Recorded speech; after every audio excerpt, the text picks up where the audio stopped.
Hello and welcome, my extremely buff women with 5 heads. And welcome to Bloons Tower Defense 6 new update patch notes! Today we're going over all the changes that have happened or are happening, all that stuff, in update 28.0 of Bloons Tower Defense 6. To start you guys off, you're probably going to notice right from the get-go, we've got the Halloween background. This is not actually new, this has been here for the past few years, but it's still fun to have this back in action and all that good stuff. They even went as far as changing all these monkeys and everything, which is kind of cool, shooting pumpkins and stuff like that. It's always fun to see. So the very first thing that's probably the most important for everybody is, I think, going to be Lich. This is the new boss Bloon. This is, instead of Bloonarius, we're going to be using Lich, the Grave Lord. And what's cool about him is he can be played single player, but he can also be played in co-op mode. So if you start it off, you can play in co-op. You can kind of join somebody else's match or just quick match with some other players over here and kind of have some fun with all of this. That being said, with all of that, you can actually go and play in ranked mode. So you can rank yourself based on how good you do and how fast you can kill this guy. So it's kind of fun to go and just fight against other people if you want to. You know, there's even different ranks for how good people did in 4-player and 3-player and all that kind of stuff. So it'll be fun to kind of test ourselves out with all of this kind of fun action here in both normal and the elite version. I don't want to touch on this guy too much, but I did end up beating the original, just regular version here up to Tier 5. He was not insanely difficult as a regular version, but I can see a lot of newer players who are struggling against Bloonarius, or even possibly Elite Bloonarius, struggling against this guy until you get used to the fact that you're going to have to come up with different strategies. Because the main aspect of this guy is that he sucks away the buffs of your towers. Specifically, the Overclock, the Alchemist, and the Middle Path Village buff is just completely worthless. So figure out a way to pop this guy without using those buffs and see if you can pull it off. In addition to that, he does have some weird aspect where he can sort of just become invulnerable for a little while other mobs are on the screen, so you have to be very careful with how you take this guy down. I'm going to be making a completely different video where I show off this guy in the game, but you cannot show off Paragons in sandbox mode. So today you guys are just going to see me unlock the Ascended Shadow, which is the new 5/5/5 or 6th tier, depending on how you want to think about it, Paragon Monkey in Bloons Tower Defense 6. This is going to be a 5/5/5 ninja. He's pretty freaking sweet. Looks really cool. I've not seen him in action yet, so we'll see if he's actually worth it. But he is $600,000. That's extremely, extremely expensive. This guy better be powerful. There is a new beginner map here called The Cabin. Looks pretty cool. Very Halloween-like. And in addition to that, we do have Sada's new skin here. So you can check out Sada's new skin. She turns into our barbarian here, which is pretty cool. I like it. Looks fun. Looks real. Looks like those axes actually do the amount of damage that should be done to the balloons compared to the sword. The sword just looks kind of weak. This thing looks strong. But, oh yeah, dropping axes down. Love it. Looks great, man. They definitely did a good job with this one. I don't see it on here, but supposedly there's a new achievement called Perfect Paragon. So you must need a level 100 Paragon. Maybe it's this right here. Who knows? No, that doesn't make any sense. There's a ton of new trophy things. These are all fun. These aren't things that I'm really, really, really interested in, but at the same time, I do have 1,000 trophies now that I've been beating Bloonarius every single week. So we can spend spend these up and have some fun with it, you know? We've got this new haunted house music. We've got a bunch of new avatars and icons and anything you want to get here, guys. It's ready to go. And they also made sure that you were remembering the previous Halloween stuff from last year, which is kind of fun. Ooh, this is kind of a wild one. I don't know how I feel about this, but personally I like it, but I don't know if this is going to affect some of the racers out there. Races now have a pause delay, which will incur a penalty for pausing too frequently. The idea of a race is a strategic sprint. One fast run with your best thinking in the moment.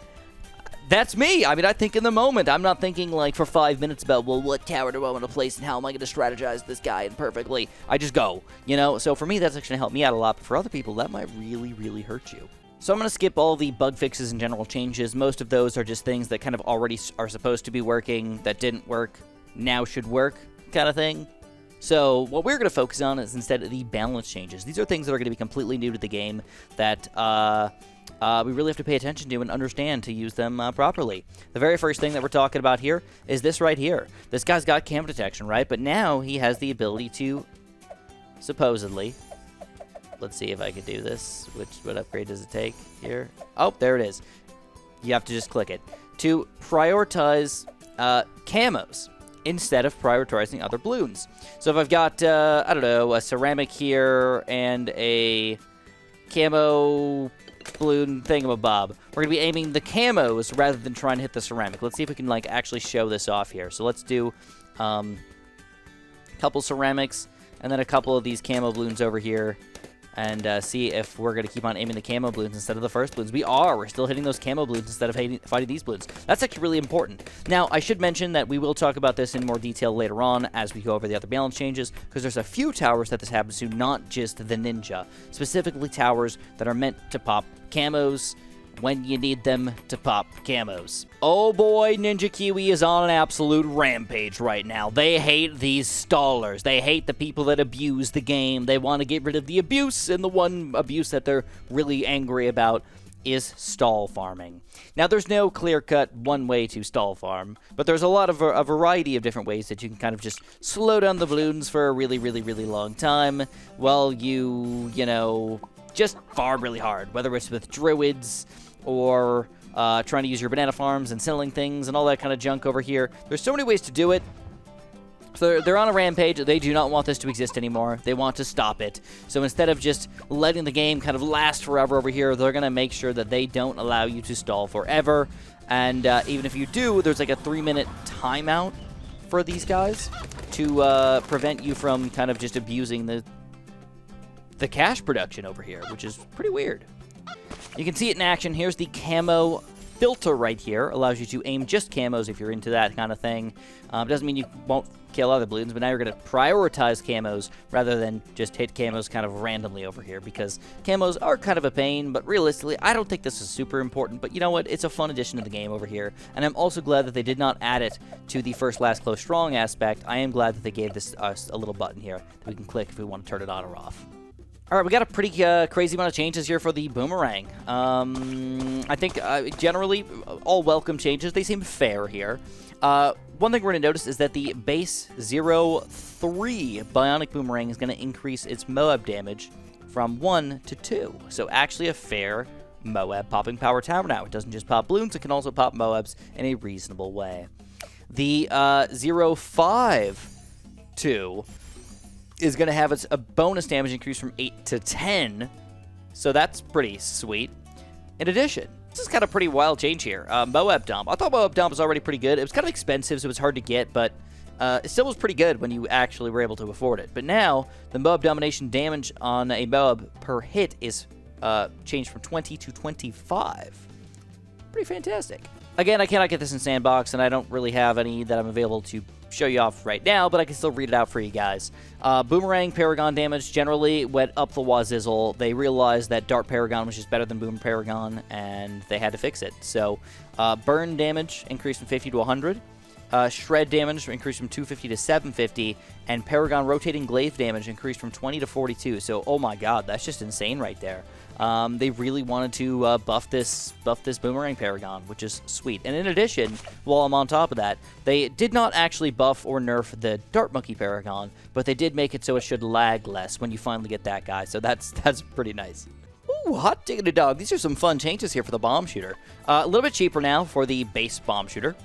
In addition, going from 600 to 525, so yeah, it's a decent price decrease. In addition, the Moab Mauler is now more expensive, from 900 to 1100. I did not see that many Moab Mauler spam abusers, but, you know, maybe people play differently than I do. In addition, what's really, really odd is normally a Moab Mauler still can't pop black balloons here, but any sort of 0-2 upgrade can now not only just have the frags pop blacks, but now the cannon itself can pop blacks, which is really, really cool here. So now the cannon used to have almost no way to pop black balloons. Now you can notice that even with just a random frag over here, our original explosion can just randomly pop like 10 black balloons over here, which is freaking cool, you know? Really like this this change to the game, because now it gives you a reason to go for the bottom path here, instead of being almost forced to go for the top path almost every single time. Pretty interesting changes here for the Ice Tower. I'm, again, not sure if I think they're 100% necessary, but they're kind of fun to add into the game here. Generally kind of a nerf, though, to the Ice Tower. What we've got going on here is this Metal Freeze upgrade is completely changed. It is no longer Metal Freeze, it's called Cold Snap. And the Cold Snap can freeze and pop lead and camo balloons over here, so leaving it with less weaknesses overall. It's actually really sweet. Now, when you think about doing some sort of, Icicle Impale with Cold Snap, you will be able to pop DDTs, which is really, really, really cool. You can not only hit them with just the damage, you can actually hit the camo balloons themselves, and this is a really, really, really good tower now. I think you guys should keep that in mind when you're thinking about these upgrades, alright? But, that being said, it didn't really make too much sense when they're talking about the kind of other upgrades, at least to me. So, Embrittlement can now target and debuff Moabs. What? It can't slow them down, but now if we could do more damage to a Moab, that's going to be pretty sweet. Normally, a sniper can only do 2 damage, but now we're going to do 3 damage per shot. Hey, I'll take it, man. Every little bit it's going to help us out here. In addition, the larger radius got a price increase from 100 to 175, almost doubling it, but it kind of made sense. It was a pretty good upgrade already.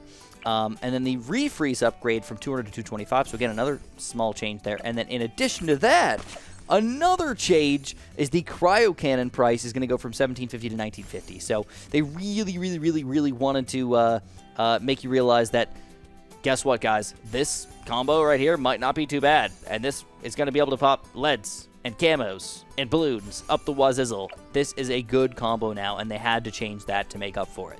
Boy, oh boy, some crazy, seriously crazy changes to the snipers here, guys. I think a lot of people are going to realize how big of a difference this actually is very, very soon, but for now, just realize that snipers have some crazy crap happening to them. The one thing you're going to notice is, again, we're going to get a camo detection filter, so we could aim specifically camos if we want to. Again, we could put him on strong and aim just the strongest camos, which is a really cool addition to the game. Ninja Kiwi, again, on a gigantic hate for any sort of stalling spammer players over here. So they're going to say, you know what, supply drops now have a 3-minute timeout if you're trying to spam those abilities on a single round. But the cooldown is going to increase from 60 to 90 seconds. But at the same time, now instead of just randomly getting a crazy random amount of money between 500 and 1,000, now you're going to get a standard exactly $1,200 every single time. So it's going to be more standardized now, not just random. Do you get lucky? Do you get unlucky? Whatever. It's always going to be the exact same amount of money. With the 5th tier, it's going to be very similar. Now we make $3,000 instead of the random amount of money of 15 to 3,000 every single time, which is pretty nice. Kind of like it. Kind of cool. I guess I like it a little bit, but all right.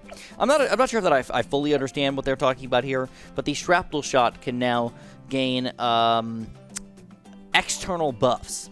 So I think that they mean that you can like make shrapnel shot better by alchemizing it. I don't know if I want to test that out right this very instant, but it seems like that's probably what's going on in here. I'm guessing.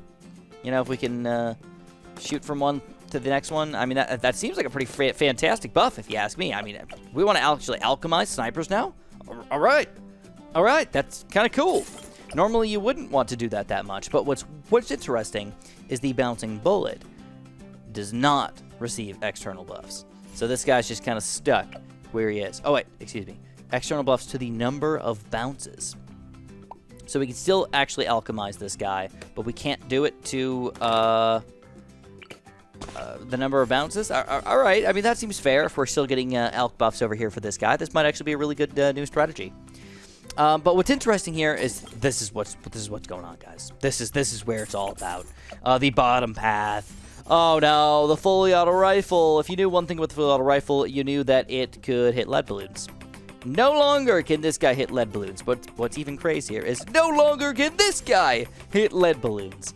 The reason why they changed this is 100% because I made a video a while back where I just spammed either one Elite Defender up to Shrapnel Shot here, using some sort of village technique with a few $100 extra, and I beat deflation on every single map with just one strategy.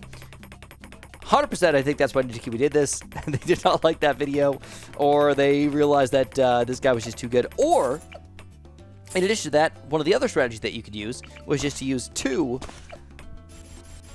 2/4 snipers. Now, what's hilarious about this is I was actually in the process of making a video about deflation that I was going to sort of go back and show you guys that it's still possible. You should still do this. It's an easy way to make monkey money, and now it's no longer possible. So, thank you, DigiKiwi, for destroying my video ideas. All right, really quickly about Buccaneers. I don't have water on this map, but they're such simple things, it just doesn't matter. Long range gains +1 pierce to Buccaneer projectiles, actually giving you a reason to go for the longer range and the camo detection on this guy instead of just always going top path, middle path combo. Crow's Nest is going to give you that camo prioritization filter. Very difficult to say, by the way. Which is nice. Gives you a reason to actually get that. And then the favored trades no longer stacks the sellback rate buff to other towers. So you can't do any sort of weird farm selling favored trades combo things that make you make extra money more than you should have. Oh, hot diggity dog. We got some crazy monkey ace changes as well. I wouldn't necessarily say super crazy, but there's so many of them, it's like they really wanted to almost rework the monkey ace in its entirety. What we're going to see is that the fighter plane missile pierce, all right, on this guy right here is increased from 3 to 4. The Operation Dartstorm missile pierce remains at 4, though. The fighter plane missile pierce increased from 3 to 6 when you get an exploding pineapple. So there is a reason to go for this guy instead of always going for that bottom path. The missile radius increased from 30 to 34.5 when getting the exploding pineapple. So again, another reason to go for this guy. And then the pierce increased from 4 to 6 on a 410. So it's weird because a 410 to 310 both have the same pierce on these guys when you do get the exploding pineapple on this guy. So it's kind of weird that they left it like that. But I think they thought Operation Darkstorm's not that expensive. But at the same time, I'd be like, well, why not just spam fighter planes at that point, man? Just get like 3 or 4 fighter planes. There's no reason to go Operation Darkstorm almost at all. But that being said, we still have to go a little bit deeper here because now we move up to the Sky Shredder. The missile piercing increase from 5 to 7 when you get a exploding pineapple. And that's it for this set of towers. But we still got to worry about the bottom path, the monkey aces. All right, now let's talk about the Spectre. So this is the other kind of wild changes going on with this guy. They're not that drastic, but at the same time, they're kind of almost reworking this guy and how he's going to actually function in your game. One thing you got to keep in mind is that the Spectre does have 2 different types of attacks. It's got the darts, and then it's got the bombs. And basically, they're getting just a change to how they work. So the dart damage is going to be increased from 2 to 4, doubling it. But the pierce is reduced from 30 to 15, having that. So we're doing more damage but going through less balloons. Now the bomb damage system is increased from 3 to 5, but the pierce is reduced from 60 to 30. Again, we're increasing our damage, but we're lowering the pierce, so we do more damage or doing more to the higher tier balloons, but we're going through less of them overall. Now what's interesting here is that when we finally get a 1-4, a 0-1-4, an exploding pineapple, the pierce is reduced from 60 just to 45. And the bomb radius is increased from 20 to 23. So this changes it a little bit to make the exploding pineapple, again, a more viable option for us. We might want to go for a random spy plane Spectre. This might be a reasonable thing to go for. And then just buff it up a little bit with some Juggle Drums and an Alchemist, and you might actually have a pretty darn good tower over here. I'm kind of excited to see if this guy's going to be a worthwhile tower to go for. There's almost too many changes for this to go through, but we're going to go over it, guys. We're talking about the support Chinook. Again, very similar to the sniper upgrades. They decided that they don't like how random the stuff is. They did not like the way the cooldowns worked. They decided that now we're going to make the cooldowns a little bit longer, up to 90 seconds. But now our money dropped is definitely $1,800 instead of between 1,000 to 2,000. In addition, the amount of lives that we gain from a drop is going to drop down to only 10. That's pretty low, from 50 to 75 to 10. Woo! That's pretty rough, man. And then quick changes here for the 5th tier. We're going to be dropping $4,500 and 25 lives, which is pretty cool. Also, I should mention, they do drop them together. So now you actually get both things at the same time instead of just one thing or the other. So that's actually going to affect a lot of challenges that you have to like use 2 of these guys in a row or something like that. It's going to be weird. Again, with the war on the abilities, they really did not like people stall farming. So the Moab shove had one thing to do. It shoved Moabs a little bit. Now we added a random missile onto this guy that's supposed to like help pop the Moab, so you can't just stall forever. It's not very powerful, though. So I'm not sure what the point of this thing is. It doesn't really change much at all, but I guess it is what it is. And then the, oh, I see what they did. Okay, so they made it so it can go through 10 different Moabs at the same time. So it can go through quite a few of these guys, if you want it to. But at the same time, it still doesn't really do that much, but it's still pretty decent against grouped Moabs, especially in the later part of the game here. Then when you finally get up to the Comanche defense, the missile pierce is going to go to 30, and the damage up to 3. So actually, not a terrible addition to the game. You know, I mean, for not many other changes here, we're just getting a small buff to both the 3rd tier and the 4th tier, and also, again, a war on the stall farming. Honestly, one of the worst upgrades in the game, I still think, is probably Burning Stuff. Even with these changes, I'm not sure if it's going to be worth it. But Burning Stuff duration increased from 3 to 3.75. The tick interval reduced from 1.5 to 1.25. So you're still going to need a pretty long time for these balloons to burn down. But at least now it's a much more reasonable thing to expect, I guess. It's better to show it off with higher tier balloons like pinks and blacks and whites and everything. But you can see it's actually going to burn, and it's going to last a pretty long time here. It's going to do 3 layers of damage just as it currently is. Reasonable, but it just takes so long to get this guy to work. Can't see it really working in my favor. What's interesting here, though, is that they did decide to buff the Blue Incineration. The interval is reduced from 1 to 0.75, and if you get that extra burning stuff, Monkey Knowledge is 0.5 down to 0.25. Woo! Now that is crazy. I completely respect this change. Buckshot seems weak. It probably still seems weak even with this change, but you don't want to go too crazy with it. The cooldown is reduced on each attack. Is reduced from 1.8 seconds to 1.5 seconds, giving us about 10% more popping power, something like that.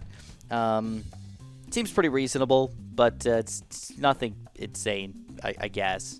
In addition, I guess another welcome change for me, Ray of Doom is a tower that I don't use very often because obviously it's really expensive, but also just doesn't really work well with a lot of your other towers. So they changed this in a weird way. They changed the damage from 5 to 25! That's freaking insane, right? Except what you gotta watch out for is the Moab damage reduced. Bonus Moab damage is reduced from 20 to 0. So that we just lost any of that. That would have helped here at all.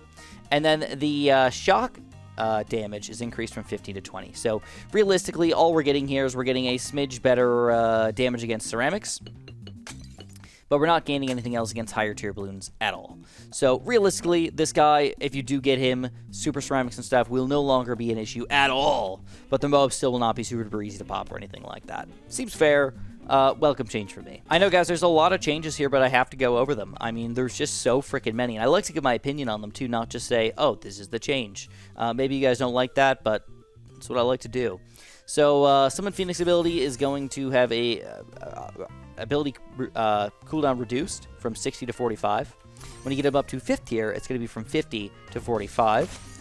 In addition, the damage on the 4th tier is going to be increased from 4 to 5. And the ability pierce increased from 6 to 10. So pretty wild changes on both of these wizards here. Both the 4th tier and the 5th tier get a pretty major buff. The ball travel distance on the 5th tier here, I never really understood this, but it's from 180 to 250. So it's basically off the screen no matter what. Before it was like not off the screen no matter what, I guess. If you get it all the way to the corner here, maybe he won't shoot it across the screen, but hey, whatever you want to do, Ninja Kiwi, whatever you feel like doing. In addition, this Monkey Sense upgrade does give us that camo prioritization filter as well, which is kind of sweet. Oh my god, look at this, guys. They finally did it. They finally did it. Necromancer bonus grave. After round 81, reduced from 7 to 13 to 7 to 10. Oh, crap. Man, oh man, that bonus grave was nice. Now it's down to just the measly little 10. Okay, seems fair, I guess. He was a pretty freaking good tower, so better nerf the crap out of this InchQE. He's still good. He's probably still freaking amazing. I'll be honest, that doesn't look too much different to me, but supposedly these are now smaller. I guess. It's supposed to be 25% smaller. Okay, that different and weird, but all right. For the sake of visual clarity, I get it. I completely understand. There's just so much going on here. I don't think the planes were the issue, though. Let's be honest here. I guess they're also maybe going to mess with other projectiles as well, like the blades and stuff like that. Let's see if we can get these guys in range over here. Yeah, maybe those are a little bit small. Those little balls and things like that are a little bit smaller there. So, all right, I'll take it. I'll take it, Ninja Kiwi. You got me. What's weird here is I don't understand this. I don't understand this at all. This guy was not that great in the first place, but for whatever reason, the Dark Knight lead ceramic slowdown amount decreased from 100% to 90%. That kind of sucks. And the Dark Champion lead slowdown remains at 100%. So for whatever reason, they did not like that this slowed DDTs as much as it did or something like that. I don't know. Master Bomber flash bomb damage increased from 5 to 10. So making him a bit stronger here. Kind of makes sense. And we also get this nice little camo filter again. This is a pretty cool change. I really think that Thorn Swarm is no longer going to be the main Druid cross path. Hard Thorns now allows Thorns to pop all balloon types. Now, this is really important, specifically for DDTs when using the Oben Druid combo strategy. DDTs, for whatever reason, just kind of sneak through the Druid strategy. I don't understand why. I guess the Thorn Swarm doesn't really allow you to pop leads as a bottom path Druid. Even as an Avatar of Wrath, it just does not seem like it does enough popping power. But now, when you got this guy with this guy, the Heart of the Thunder is going to be better with this guy, and the Heart Thorns allows him to pop every type of balloons. That is going to be sweet for us. Now, what's interesting is there's other Druid changes here as well. Actually, kind of a lot of Druid changes going on. The Druid of the Storm. All right. I mean, they really wanted people to use the top path Druids, guys. Blowback distance increased from 33 to 100. The minimum 33 to 100, and the maximum from 300 to 200. So we're really kind of lowering the randomness of the game here. It really wants to just throw it between 100 and 200 distance. Seems fair. Got to do it, guys. Got to do it. The tornado radius increased from 13 to 16, so we're more likely to hit the random balloons kind of coming in here. There we go. Woo! Hitting balloons, guys. It's nice. Superstorm! Got a price decrease. Heck yeah, baby. 90 to 80. I'll take that any day of the week, man. Superstorm, it's one of those weird towers you almost never use, and it's because it's too expensive. You just can't get it in a real game. Now we have a reason to get it. Kind of a weird change here, but I completely accept it. The Druid Vine Grab now drops spiky thorns on the map here. So if we set up some balloons over here, you can see it's going to drop a random thorn, and like as it's grabbing things, it's also going to like pop some balloons a little bit here. It's really not bad. You know, it's pretty cool actually. I generally like this. It really feels like this guy's going to be an actual tower that I'm going to want to build to pop balloons rather than build him to try to get a Jungle's Bounty or something like that. So I really like this change. I think that's really going to make me want to use this guy a lot more often here. It's got a damage of 1 and a pierce of 30, so it's got a pretty significant amount of pierce that it can do. A lot of extra popping power just kind of all around the place. For the 4th tier, woo, we actually get some pretty awesome changes here, guys. Jungle's Bounty, again, Ninja Kiwi's on a war against those farm delayer people. They don't like them. They hate them. I don't know why, but they absolutely disgust that type of strategy. So what they decided to do was now allow Jungle's Bounty to hit 2 balloons at once. So now you can see if we send out a bunch of purples in here. You can see we're going to not only grab 2 balloons at once, but now we have these random thorns that can kind of just jump all over the place. I love this, man. This is freaking awesome. In addition, it still can make money. It's not like it doesn't make money anymore, but the ability cooldown is reduced from 40 to 60. But in that sense, it also changes the amount made from 200 to 240. So it evens out a little bit and makes more money per farm in its radius. So it seems like you can go with a little bit less Druids if you want to and just kind of get them going where you need them to. But there still is that 3-minute timeout thing, so you can only use it once per round, basically. So keep that in mind when you're using these guys. Don't think that you're going to be like getting 6 abilities per round or something like that. Just ain't going to work. Oh my god, alright. The banana farms, man. I did not think they were going to change banana farms. They have not changed banana farms in quite a while. They changed banks like a minute amount to stop Monkey Knowledge from working, but like, other than that, they really don't touch banana farms very much. So this is going to be interesting. This is cool. The bank, before, freaking terrible to use. But now the bottom path, the 032 bank, is going to collect at the end of the round, and it fills with no delay. So automatically, boop, boop, boop, making money with this guy. Makes it a much more valuable tower to use. In fact, probably one of the most efficient banana farms to use at this point. Just getting a 0-3-2 farm and just kind of letting it ride. Never touch it. Just give me my money, and we'll move on with our lives. It's great. But they decided that the bottom path doesn't make any sense. Easy collect kind of sucked balls, and then, you know, there's almost no point to going for the banana salvage. So like, it was like, unless you're going for a marketplace, you didn't buy these. They wanted to change that. So the easy collect now salvages bananas for 50% if uncollected. So for whatever reason you're not paying attention, at least you'll get some money back for those lazy mofos that don't use banana farmers and suck at the game too. And now banana salvage is increased from 50% to 85%. So realistically, if you get this upgrade, you just don't even collect your bananas, you're still making a pretty good amount of money. I mean, 85%, man, that's not bad. This also increases the farm's sellback rate from 70 to 80. So if we do decide to sell, you know, marketplaces or something like that, we're actually going to get a decent amount of money back for it compared to the other banana farms. So selling these guys is going to be more efficient, which is kind of weird, but kind of makes sense. And then last thing here is that the Monkey Wall Street now also generates 10 lives per round. Okay, sweet. All right, so some weird changes there, but I guess welcome from me. Man, the last of the... the second to last. Second to last tower. All these towers, man, they got a lot of changes here. We've got the Permaspike Pierce increased from 80 to 90.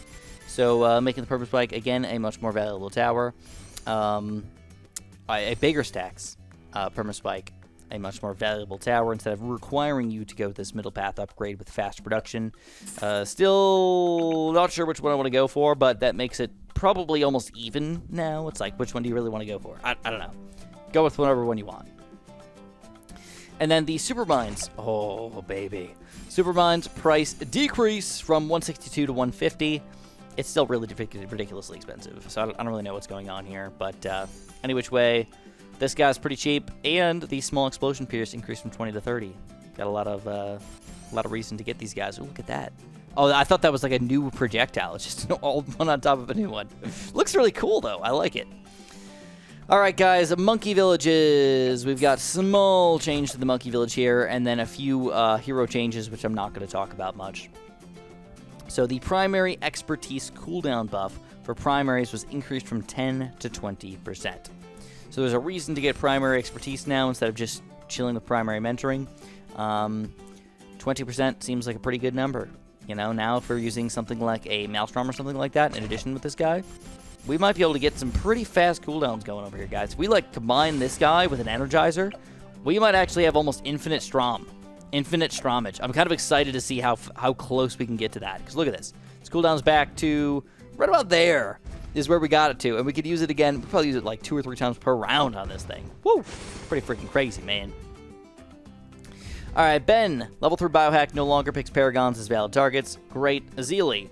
Azili has some weird changes, and she's just a little bit stronger. They basically did not want to have stacking be an issue with Azili because a lot of her attacks kind of had to stack on top of each other to be worthwhile. So no longer will that be an issue. Now her damage is just generally stronger because she can hit balloons more regularly. Anyways, if this helped you guys out at all, make sure you press the like button for me. Make sure you subscribe. I know there's a lot of changes to the game here, guys. Hopefully this is going to help you guys out a little bit in understanding what's going on here. But this is a huge update. This really is one of the biggest updates I've ever seen, and some of the most changes that I've ever seen in this game. Even though they are usually kind of small changes, they still will change the way you play the game. So thank you guys so much for watching, and of course, have a super duper delicious day.